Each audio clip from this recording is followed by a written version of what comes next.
Welcome to the Strange and Interesting Podcast, a show about folklore, the paranormal, urban legends, and pretty much anything else I happen to find strange and or interesting. I am your host, Al. It is almost Talk Like a Pirate Day, September 19th of every year.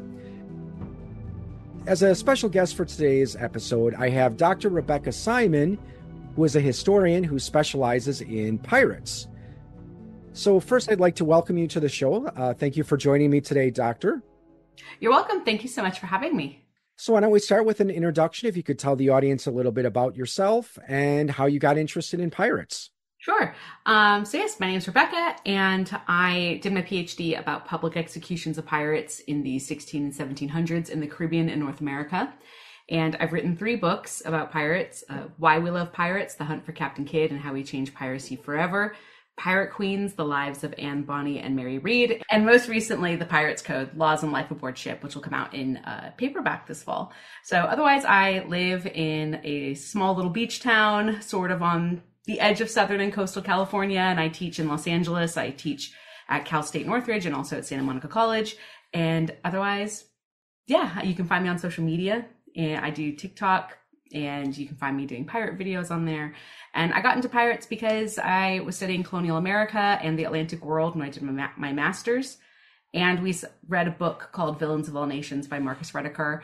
And I found it really interesting because it was about pirates and about how they kind of had their laws in their own societies, but yet how the British were kind of treating them as terrorists and a dialectic of terror. And so I was like, well, how do we get from that to Jack Sparrow? And so I wanted to start exploring pirates, and I've never looked back. That was about 2009. So yeah, I've been doing the pirate thing for like 15 years.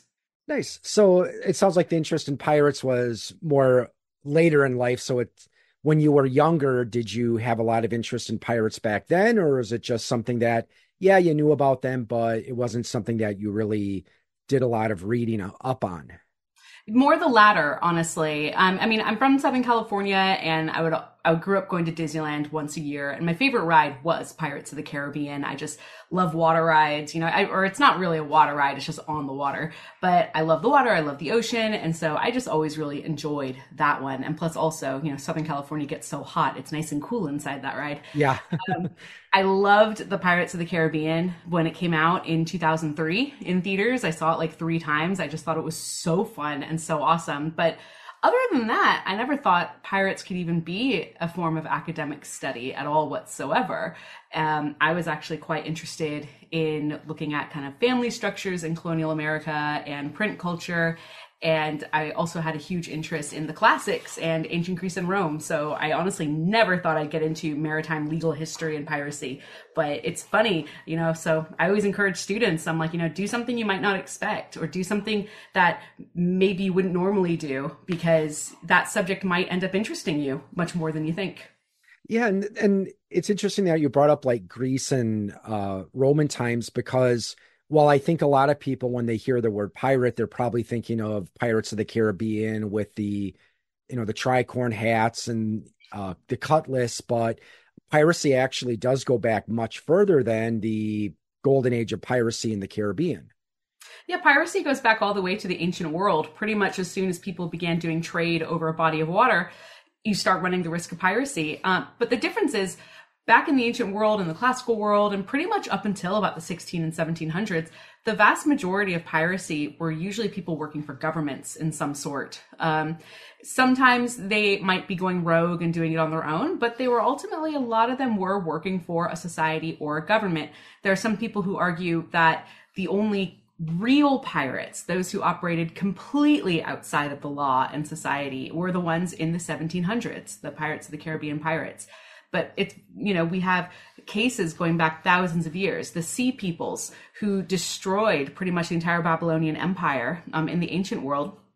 We don't know who they were. They were probably a combination of pirates, mercenaries. Some even think Vikings, although that's completely different, debatable subject. We had pirates all throughout the Mediterranean Sea, particularly always attacking ships. Trade was just so far and wide. So piracy has always existed. Piracy still exists, not as prominent as it once was, but it still is very much a reality in the maritime world.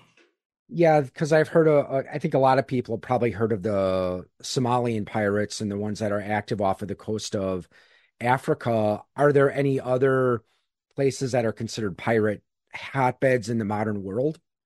There actually has been an uptick of piracy in the Caribbean, like yet again. Not really enough, I think, to pose a very substantial risk. I think historically, they may have been going after cruise ships at times, but it's not happening enough to really make the news or to be a real risk. The vast majority of the piracy that we are seeing today is, like you said, happening with Somalian pirates, although I believe that has died down a bit, but I could be wrong. It's honestly not a specialty of mine.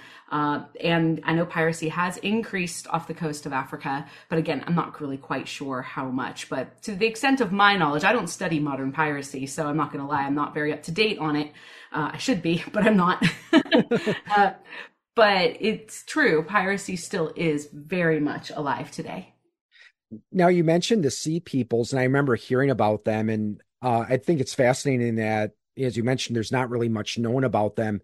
I thought I heard that they may have been related to the Celts somehow. Mhm. Is there any credibility to that theory, or is it still pretty much unknown and where they really came from was anyone's guess? It's definitely a theory, I would say. I haven't heard much about it being the Celts. I imagine that could be related to the theory that it was possibly Vikings, since the Scandinavian region and then, of course, the British Celtic region of the time, they were in contact, particularly much like about 1,000 years later after the Sea Peoples. But there was contact. The Celts also did exist in Spain, northern Spain, and so they would have had proximity also to the maritime world. But again, I haven't heard that directly. But the thing is about the Sea Peoples is we just have no clue who they were. So as long as someone, including the Celts, could get onto a body of water, it is a possibility. And because these attacks happened over time, over a period of 200 years, from I think about 1200 BCE to about 1000 BCE. And they just constant attacks and raids and going inland and taking goods and taking resources. But it was also a time of a lot of political struggles, lots of empires and colonization throughout the Mediterranean, lots of trade, which means lots of piracy in general, and a lot of natural disasters like earthquakes and droughts and storms. So it was kind of like a perfect storm, no pun intended, for a solid 200 years that brought it all down. So, not necessarily a very fun time in human history to have been alive. No, no, I don't think it was technically the worst time to have been alive. Supposedly, one of the worst times to have been alive might have been like 1177 BCE, although that would be during the time of the Sea Peoples, actually. There was another time period, I think during the reign of Justinian, that was also said to be one of the worst times in history, the year 500 something. Don't know the exact date, but there was an ice age because a volcano had erupted and there was disease and famine and all kinds of stuff for, people say a year, but lasted years. Now, you mentioned your dissertation before, which is titled The Crimes of Piracy and Its Punishment, The Performance of Maritime Supremacy in the British Atlantic World, 1617 to 1830. So, can you tell us a little bit about your dissertation and what inspired you to discuss this topic? hmm Yeah, so when I started doing my PhD, I did it at King's College London, and the way it works there is it's a bit different than how an American PhD system is. You can go into a PhD program in the States out of your bachelor's, and you kind of get your master's along the way. So you're taking lots of classes as you're doing it. Then you propose a topic, you get a panel, you do a whole proposal, and then you advance to what's called ABD, which is all but dissertation, so like official PhD status. Now in the UK, you have to have a master's degree and then you can apply for a PhD program. So you start as ABD, although we still have an upgrade process after a year of research and producing material. But anyways, I already had a master's degree, so I decided to do that. And my supervisor at King's, he said, my topic was quite broad. I wanted to look at perceptions of piracy. He said, you have to narrow it. You have to narrow it to like a little point here. And I began reading about the pirate Captain Kidd. It took me several months, actually, really, to sort of really narrow my topic. And at one point, I was like, I don't even know if I made the right decision to do a PhD, which is what we all think at some point. And I read a book about Captain Kidd called Captain Kidd and the War Against the Pirates. And I was going through it, and I'd read it before when I did my master's. I was kind of rereading it to kind of just re-inspire myself. And I noticed he was taken to a place called Execution Dock in East London, in a neighborhood called Wapping, to be publicly executed as a pirate. And I found that interesting because my other supervisor said, you know, if you want to do piracy, that's basically crime. You need to research crime and punishment. So just start reading material about that. And I'd read a book called The London Hanged, and that was about public executions in London. And they were taken to West London, completely opposite end of the city. So I was like, well, why did he go somewhere different? And I wanted to read an article or a book about public executions of pirates. No one had written anything on it except for a few little mentions here and there. And so I decided to make that my topic. And I began researching public executions in Wapping. I spent the whole first year doing that. And then I expanded it and looked at how Admiralty Law, which is the maritime governing body in the United Kingdom, expanded their powers within the Caribbean and North America and began focusing completely on piracy during the 16 and 1700s. And it was really great. I got to engage in my interest of print culture because I looked at a lot of newspaper articles and other publications. I got to really go into legal history, which is another subject, another specialty that I never thought I would ever be interested in. I used to be like, oh, law, how boring, but it was my favorite part, actually. And so, yeah, that was my subject for a solid 4 years, and I loved it. I got to go to Jamaica for about a month to do some research, and I did find some interesting material there, but what was most valuable was just being in Jamaica and kind of getting to know what the landscape and the climate looked like. I think it's interesting if you're able to understand the place you're researching. So that alone was a good experience. And I finished that in 2017. And yeah, it was just absolutely fantastic. You know, I got to meet a lot of other people. There's a lot of us who research piracy, but not so much of us. So that way we are all kind of like a community, really. There's a conference called the Problem of Piracy Conference that happens every other year now for the last several years. So it's been great to kind of meet this other community of pirate historians. Nice. Now, with your master's degree, when you were working on that, did you also do a history related topic for your master's as well? Yeah, so I did my master's at Cal State Northridge, oddly enough, where I teach now. And you have to have two areas of specialty there. And so my two areas was the early modern Atlantic world. And I picked that because I love colonial American history. I love British history. I love what's called the long 18th century, which is really like the mid 1600s up to like the late 1700s. That was my favorite time period to study. And Atlantic history sort of combined all of it and all my favorite subjects. So that was one area of focus. And then my other area of focus was 19th century world history. And in my seminars, we had to write these research papers. For my Atlantic history one, I wrote about perceptions of like the social history of crime in colonial America and used piracy as my lens. And then for my then for my world history seminar, I just wanted to research piracy, and we were focusing a lot on China. And so I was researching 19th century Chinese pirates. And so that was kind of my big focus for world history. And so for my master's thesis, we had an option, either do kind of big oral examinations or write a thesis. And that's what I chose to do, a thesis. I did piracy. I'd done an independent study as part of my master's where I just read all the historiography of piracy for a semester. And I actually wrote about the novel Treasure Island and how it changed our perceptions of piracy. And it was cool because I got to look at crimes against piracy, and I got to look at literary history, and I also got to look at Chinese pirates because because Chinese piracy was on the rise around the same time Treasure Island was published. So I kind of studied that parallel there. So yeah, all historically based. It really kind of broadened a lot of my specialty areas and a lot of my own knowledge. So it was a phenomenal time. One of my favorite times in my life was doing my master's degree. When you mentioned Chinese piracy, a few years ago, I used to do a podcast with a friend of mine because both of us had studied martial arts, and we actually did one about Kung Fu. And the martial art Wing Chun was actually one of was the preferred martial art for a lot of the Chinese river pirates.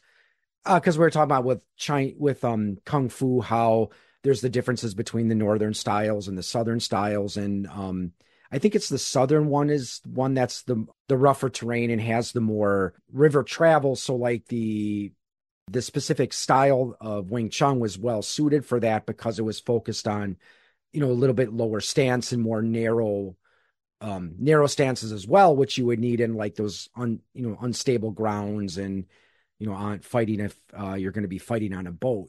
Hmm. So you mentioned with pop culture, and I'm sure there's a lot of things that pop culture doesn't quite get right about piracy. Like there's this meme that I've seen go around every now and then. It has a picture of one of the characters from the cartoon Jake and the Neverland Pirates. And it said like pirate rules. A pirate doesn't take things that don't belong to him. And Oh, the response yeah. was like, okay, do these people know what a pirate does? Right. I've seen those. Yeah, those are funny. So as someone who has done a lot of study into pirates, what would you say are some of the things that pop culture gets both right and wrong about piracy and pirates in general? So, I'll start with things that things pop culture tends to get wrong, so we can end on the positive note. A lot of things that I think pop culture tends to miss has a tendency to be like what pirates really were like. A lot of pop culture really demonstrates them as being these like kind of swashbuckling, like fighting people and this and this, they're violent, et cetera, et cetera. The reality is most pirates actually weren't very violent at all. They just wanted to get in and out and rob as fast as they can. They used really theatrical tactics to kind of intimidate people into surrendering, but the vast majority of pirates who were extremely violent are the ones you've heard of, which means not very many at all whatsoever. So pirates were a bit simpler than we think. They were also family men. They wanted to survive, they wanted to get money, and they wanted to go home. The vast majority did have families, or at least, were members of their community, and they wanted to be able to bring things home. Another thing that people generally, a few little things, these are little nitpicky things that I always notice. One is the buried treasure thing. Pirates did not bury treasure. They would make money and spend it or send it home, but they would not hide it anywhere and then go back for it later. The average lifespan of a pirate, once they became a pirate, was about 2 years, either before they were killed in battle or disease or injury or were captured or lucky enough to just go home. So that just isn't a thing. It has, but it's kind of become one of those things where we very much do believe it. There are treasure hunts to this day that are very popular, but the reality is pirates didn't do that. Another one that I always find kind of funny, because people have argued with me about it quite a bit, is the whole pirates wearing an eye patch so that way they can see better in the dark below deck.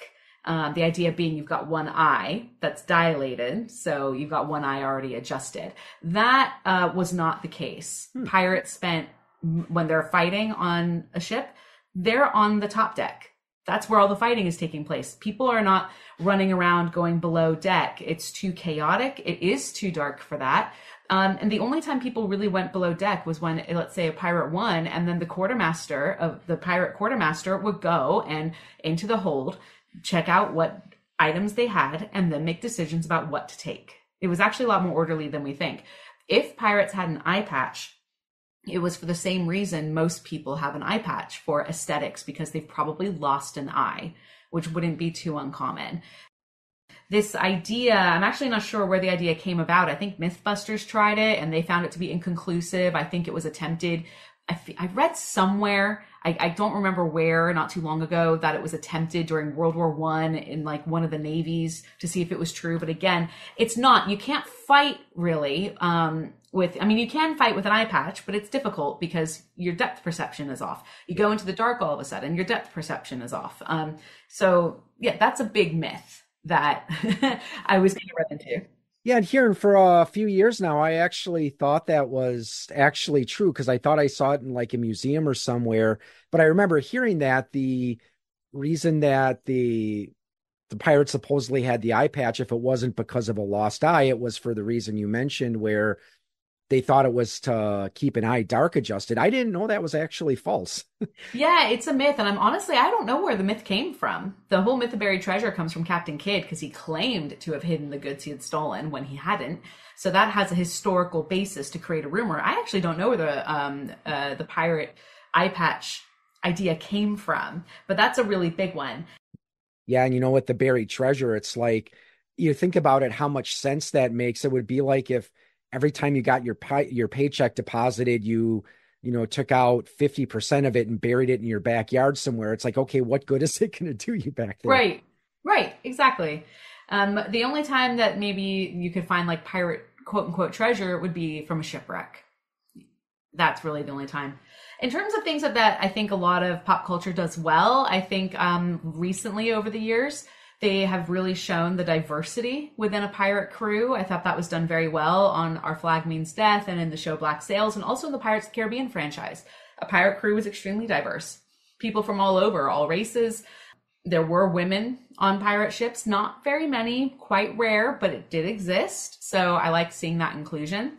The show Black Sails did a very particularly good job at looking at how organized piracy was and also how complicated it really was. They have their theatrical battle, but then they go in and they're like, right, let's negotiate with the captain and the quartermaster. Let's go take a look and see what they have. We'll decide what to steal. And it's actually very ordered in terms of a pirate battle and how people would steal. The way pirates would congregate, I thought that was all done very well, going to places like Nassau and exchanging their goods, because they had to work with the local officials to do this. And that was very complicated.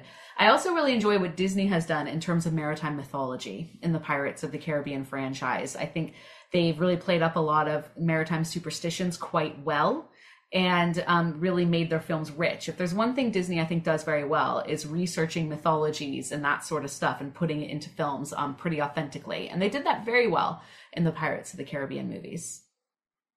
So my wife actually wanted me to ask this question because she went to Florida last summer and she was in the Florida Keys going to the sea base with our son and his scout troop. And they went to the Pirate Museum and she had mentioned something about wreck-ashore people. Now, is that something that pirates would do? Or I guess some people called them wreckers, where they would, if there was a known shipwreck, people would go there to try to salvage treasure. Is that something that pirates would do, or not really their particular thing? No, pirates were known to do that, and particularly off the coast of St. Augustine, Florida, because in 1715 there was a huge shipwreck of the Spanish treasure fleet, which is what it was called, where Spanish ships literally full of gold from their colonies in the Americas and sailing back to Spain, they got caught in a storm and the ship sank. The most intact one, I think, is the Urca de Lima, which was actually the subject of the show Black Sails. And the gold was washing up on shore for years. And yes, there were people who were wreckers. They hung out on these coasts, especially where lots of storms would hit, because shipwrecks were so common and stuff would wash up on shore. And it's a great way to get some goods and get some money if you're lucky, if coins would wash up.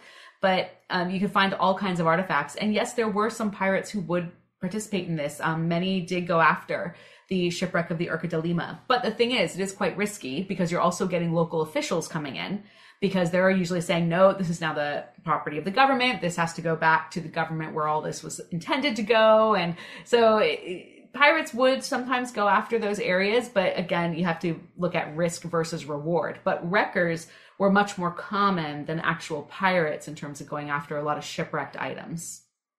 It sounds like how you were describing the process of the looting, where they would go in and decide what they were going to take. So pirates didn't always kill the people that surrendered on the ship. So sometimes they would leave survivors, or what is it usually? Oh, yeah. Pirates left survivors because the thing is, they pirates weren't really wanting to kill people necessarily. If they did, it was usually the unfortunate reality of battle and fighting. Because the thing is, if a pirate's killing people, well, they're risking their people being killed too. So, and they don't want to risk that. There were some pirates who did, though, and took pleasure in it. Charles Vane, who sailed in the 1710s, he was known to be extremely violent. Ned Lowe, he was a pirate known to be not just violent, but sadistic. He would happily kill people once they'd surrender. Same with another pirate named George Lowther, who Ned Lowe had actually sailed under. They were known to be extremely violent. But then you had pirate captains like Blackbeard, who ordered his men not to kill people in battle. And he himself never killed anyone until his very final battle, when he was killed. So pirates weren't nearly as violent as we think. They wanted to get in and get out as fast as possible from a shipwreck. Plus, also, the legal definition of piracy is murder and robbery on the high sea. If you're murdering on the sea, that's definitely going to get you a death sentence. Robbery, you can try to argue out of that a little bit more. But the term piracy, the laws about piracy were also very complicated. But no, pirates, believe it or not, well, yes, they did have to fight to survive. They very rarely killed people. What they would do sometimes was take hostages or force people into piracy, usually to add to their crew, replace members of their crew, or if they found someone who was skilled, like a navigator, a surgeon, a carpenter, someone who could be really useful that they did not have, they would sometimes kidnap them and force them into piracy. So that did happen, or so people at their trials claimed when they said they'd been kidnapped. There was a documentary I remember seeing years ago. I don't remember if it was Blackbeard or it may have been, I think his name was Black Bart, but where one of the pirates, he said the reason that he was explaining to his crew that the reason he didn't want to kill the people is so that way he could rob them again another day. And okay, I don't remember the guy's name. I think it was Black Bart, or that was the name he went by, but he was a kind of in the same situation you were describing, where he was a navigator. He was, his ship was attacked and the crew took him hostage, but then I don't know if the captain died or if he was voted out, but the crew actually decided to make him the new captain of the ship. I believe that would have been Bartholomew Roberts. Okay, yeah, that name sounds familiar. Yeah, and he was known for harassing a lot of the West African Company officials, those who are kind of working with off the coast of West Africa and with the slave trade. He was known to harass them quite a bit and try to rob those ships, and he was very successful. He became one of the wealthiest pirates in human history, and unfortunately, he did die in battle. He died from a stray bullet, and he either bled to death or got an infection and died from it. So that's how he died. He wasn't a pirate for very long, believe it or not. He did sail under people. They did kill a captain. They did mutiny. He becomes a pirate captain, at least unless I'm getting that part. I could be getting confused, but he does become a pirate captain and works a lot off the coast of West Africa. Now, you mentioned with Blackbeard, who I think whenever you hear someone talk about pirates, usually Blackbeard, of course, is going to be one of the names that people think of, and how he never really, except during his last battle, he tried to avoid really killing people. I don't know if this was if this is fact or fiction, but supposedly he would kill one of his crew members every now and then just so that they remembered who he was. Is there any truth to that? I've never heard that, to be honest. And I would be very surprised if that was true, mostly because Blackbeard ordered his men not to kill people. So yeah, I've never heard that. I would wager guess it's probably a myth, but I'd be curious to see if there were documents or some sort of testimonials that did suggest otherwise.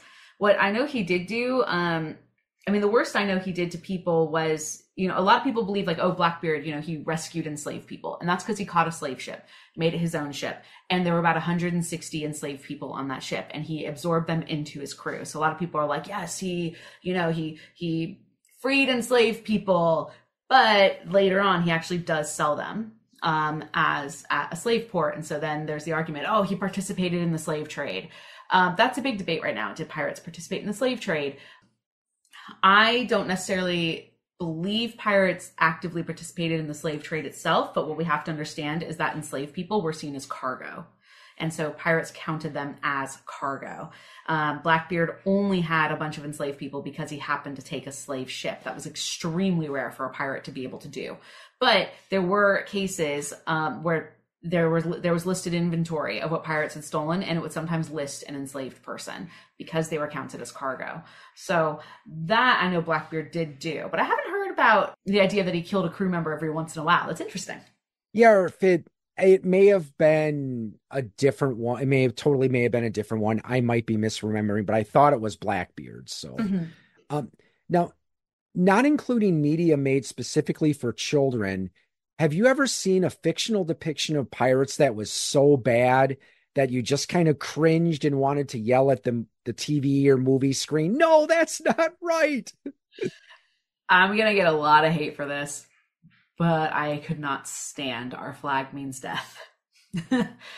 I tried to like that show, and there were aspects I did like. I will say that right now. I thought they were very accurate about Stede Bonnet, who was the captain, the main character, and his origins. He had been a wealthy planter and then kind of had a midlife crisis and decided to leave his family, leave his plantation, buy a pirate ship, hire pirates, which never happened, pay them a wage, which also never happened. Pirates got equal shares normally, but he himself was a terrible pirate, and he did sail with Blackbeard. That is true. That is the extent of anything true about that show. And what the show depicts, Stede Bonnet and Blackbeard having a romantic relationship. But that never happened. They did sail together. They were never on the same ship, though, and Blackbeard actually hated Stede Bonnet and felt he was an incompetent pirate, which he was. Really, he was. So what I don't like about it is a lot of people believing that that stuff is true. And this idea that, oh, they were in a romantic relationship, they could have been, and when the reality is they weren't. And you know, a lot of people will say they didn't make that show to be accurate. And I'm like, okay, well, if that's the case, why not make them fictional pirates instead of real pirates? So that kind of really drove me nuts a little bit. I haven't seen all of it. I think I watched the first season, but I just couldn't with that show, honestly. I can't also, there's also just something else about it that I just didn't like, but I can't quite put my finger on it. That doesn't really have to do with the pirate stuff. I think there's just something about the show I also just didn't enjoy. Yeah, I haven't heard of that show, but sounds like, based on what you're telling me, it sounds like I shouldn't kick myself if I decide never to watch it. It had a big cult following. It's on HBO or HBO Max. I don't know if it was a Max only streaming show or if it was also on HBO, but it has a cult following. It was created by Taika Waititi, who did What We Do in the Shadows and several other really great films, and including one of the Thor films, the Marvel franchise, and he has quite a cult following. And so I know that's a big reason, I think, why a lot of people very enjoyed it. And there was a lot of inclusive representation in terms of LGBT relationships and non-binary people. And they also accurately depicted the diversity of a pirate ship. And so that I do give it props for. But everything else about pirates, completely wrong. Who would you say your favorite pirate is, real and fictional? In terms of real pirates, I really do like Captain Kidd. He kind of got me into my PhD topic, but I like the ambiguity about Captain Kidd as to whether or not he was a pirate. There's a bit of a debate out there because he did rob a ship and he did murder, but he didn't do either at once. He didn't do them together. They were two different things that he had done. So it kind of has become a bit ambiguous. His trial was absolute hot mess, really dramatic. And so it's just an interesting piece of history. In terms of fictional pirates, Jack Sparrow is classic, but instead of going with Jack Sparrow, one of my absolute favorite fictional pirates was Captain Flint in Black Sails. I thought they did his character really brilliantly, and I thought he had a great story arc, really great background, and the way they portrayed him as a pirate, I think they did very well, kind of showing the complexities of what life was like as a pirate. And also he was just the actor who portrayed him was just so captivating. So I really, really loved the way his character was done in the show. Yeah, and I'd have to say Jack Sparrow is one of my favorite fictional pirates because I'm not sure how familiar you are with Dungeons and Dragons. Not so much, unfortunately. Yeah, there's an alignment in there called chaotic neutral. And whenever someone needs a guideline for how to play that particular type of character, Captain Jack Sparrow. Yeah. Well, I'd like to thank you for joining me today, Dr. Simon. And before we go, do you have any social media links or websites you'd like to share? Yeah, absolutely. So you can find me on TikTok and Instagram and Threads and Twitter, all with the same username, Pirate Beckalex, Beckalex, all one word. And that's where I do like general postings. TikTok, I'm the most active on these days. I just do like general pirate fact videos, which is a lot of fun. And I also have a website, which is rebecca-simon.com, where you can catch other links to other podcasts I've done and the writings that I've done and books and articles that I've written. So those are the best places probably to find me.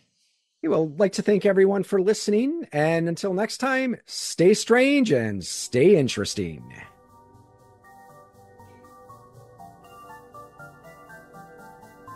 You have been listening to a presentation of Point of Insanity Game Studio. Visit us on the web at poigamestudio.com. Follow us on Twitter at poigamestudio, Look us up on Facebook and email us at poigamestudio@gmail.com.